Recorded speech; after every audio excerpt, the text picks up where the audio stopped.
Viva Voz, com Vera Magalhães.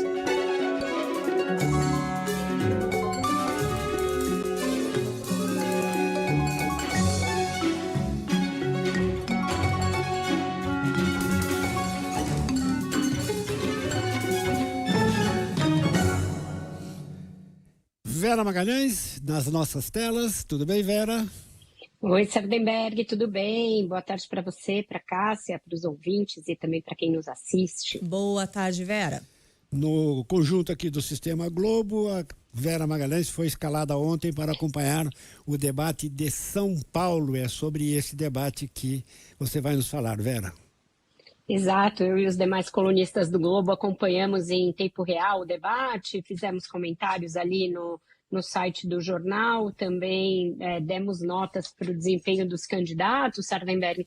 Era um debate, como a gente vinha falando aqui no Viva Voz, muito aguardado, né, pelas campanhas, justamente pelo caráter ali atípico dessa eleição, em que chegam 3 candidatos bem embolados, com algumas mudanças de última hora aí, inclusive na posição em que eles aparecem num triplo empate nas pesquisas. O Datafolha de ontem trouxe pela primeira vez o candidato do PSOL, Guilherme Boulos, numericamente à frente, e Ricardo Nunes e Pablo Marçal empatados numericamente, mesmo com um percentual ali que configura um empate técnico na margem de erro, mas com o candidato do PRTB numa leve ascensão, e o candidato do MDB, o prefeito, num ali declínio também muito leve dentro da margem de erro nos últimos dias. Então, isso configura um quadro de incerteza quanto a quem vai ao segundo turno, mas de muito temor em relação às armas que restam para esses poucos dias da disputa, até que os eleitores cheguem à urna efetivamente. Por quê? Porque acabou o tempo de TV, não tem mais propaganda, não pode mais impulsionamento nas redes sociais, então agora prevalece campanha de rua e campanha nas redes sociais, aquela orgânica, em que você só posta e isso chega só para os seus seguidores e para quem mais o algoritmo determinar, sem que você possa pagar para atingir determinados públicos. Então isso favorece quem já tem um engajamento natural, quem já tem um engajamento orgânico de antes da própria campanha. Então, portanto, favorece o Pablo Marçal. No debate de ontem, ficou clara ali a estratégia de cada um, né? E o prefeito Ricardo Nunes demonstrou ter ido para o debate bastante abalado por esses dados da pesquisa Datafolha que mostram uma ascensão do Marçal em cima, principalmente, do eleitorado bolsonarista, né? Os dois disputam, em tese, o mesmo eleitor, aquele eleitor de direita, eleitor conservador, público evangélico, masculino, e ali com algumas variações quanto ao perfil socioeconômico desse eleitor de um e de outro, mas, a rigor, aquele eleitor que chancelou o Jair Bolsonaro em 2022, e que agora está dividido entre os dois candidatos, mas com Pablo Marçal crescendo nesse eleitorado, o que aumenta as chances de que ele esteja efetivamente no segundo turno. O Nunes acusou muito golpe, o tempo inteiro muito nervoso, muito tenso, reclamando das perguntas, reclamando de ser muito atacado, de haver uma união de todos contra ele. Deixou para suas considerações finais para responder ao caso do boletim de ocorrência que foi registrado pela sua mulher há muitos anos, numa época em que eles estiveram separados, que ele evitou desmentir ao longo da campanha, deu informações desencontradas a esse respeito, para ir no último debate, na sua última fala, dizer que se tratou de um boletim por mensagens ali agressivas que ele trocou nesse período de separação e não por uma agressão. Durante a campanha, eu apurei que se discutiu muito levar a dona Regina, mulher do prefeito, à TV, no horário eleitoral, mas ele próprio resistiu a essa ideia e o seu marqueteiro Duda Lima também não concordou. Então ficou esse caso aí para o último minuto e, tendo de responder a isso, ele não usou a sua fala de despedida para pregar o voto útil, que é a principal estratégia da sua campanha para levá-lo ao segundo turno, essa ideia de que ele é o único que vence o Boulos, com certeza, num segundo turno, coisa que as pesquisas mostram que o Marçal não conseguiria pela alta rejeição que ele tem.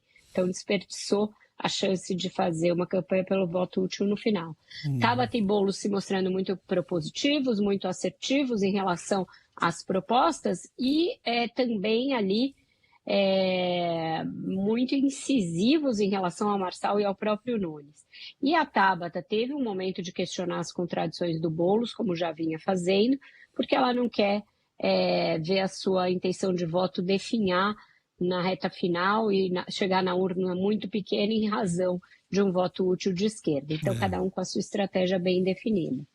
Agora, Vera, sobre pesquisas, a gente tem algumas pesquisas ainda antes do dia da eleição, né? Sim, amanhã sai uma rodada do Datafolha, sai uma rodada da Quest também, as duas ali por volta das 4 da tarde, nesse período de 4 às 6 da tarde, e que vão ser decisivas. Os institutos têm evitado fazer pesquisa boca de urna, né? Aquela que você faz com o eleitor já indo votar ou já tendo votado, porque elas têm uma duração muito curta em razão da apuração ser muito rápida, então você gasta muito dinheiro para ter uma vida útil muito curta. Então as pesquisas de boca de urna, entre aspas, acabam sendo essas da tarde de sábado, com muito temor por parte dos institutos, o Sardenberg, porque as de 2022 se mostraram totalmente desencontradas em relação ao que se viu nas urnas, que em São Paulo uma distância gigantesca entre o que as pesquisas da véspera mostravam, principalmente para o candidato Tarcísio Nunes, que vinha em segundo ali lugar, muito distante do Fernando Haddad, e chegou às urnas em primeiro e muito à frente do candidato do PT. Então, os institutos fazendo muito head nessa reta final, falando, olha, tem muito voto de última hora, tem voto volátil. Então, a gente está vendo aí uns ajustes de discurso e de procedimento para evitar uma surpresa como aquela de 22, ninguém descarta. Veja Belo Horizonte, por exemplo, em que você tem um empate tríplice numérico. Os 3 candidatos que estão na frente com 21. É muito pouco provável que no mundo real os 3 tenham exatamente a mesma votação, mas assim, a gente tem um cenário em que tudo pode acontecer. BH e São Paulo muito próximas nesse sentido, e também com 2 prefeitos que assumiram o cargo, não tendo sido eleitos, né, sendo vices, tanto o Ricardo Nunes aqui quanto o Fouad Noman, tentando ir ao segundo turno e enfrentando ali incerteza quanto a essa possibilidade. E principalmente nessas 2 cidades, Vera, a gente tem essa situação de indefinição para o resultado do primeiro turno, e aí quando começar o segundo turno a gente sabe que é outra eleição, né? Nos 2 casos tem esse componente, Cássia. Os 2 prefeitos que não são tão conhecidos, que não empolgam tanto a população, que não foram votados, tentando se fazer conhecidos na reta final e ao segundo turno, porém, numa situação de segundo turno, se beneficiando dessa circunstância de serem os menos rejeitados. Então, aí sim, com uma chance melhor. Eu me lembro que quando eu prestei vestibular, o meu maior medo era da primeira fase da FUVEST, aquela em que você assinala resultados. Eu falava, bom, na dissertativa eu me garanto, então para mim a segunda fase era mais fácil do que a primeira. E acabou acontecendo, eu passei para a segunda fase por uma margem muito pequena e depois entrei na ECA, na USP, que tinha só 25 vagas. Eu vejo a situação desses 2 para um segundo turno muito assim, é mais difícil chegar do que ganhar.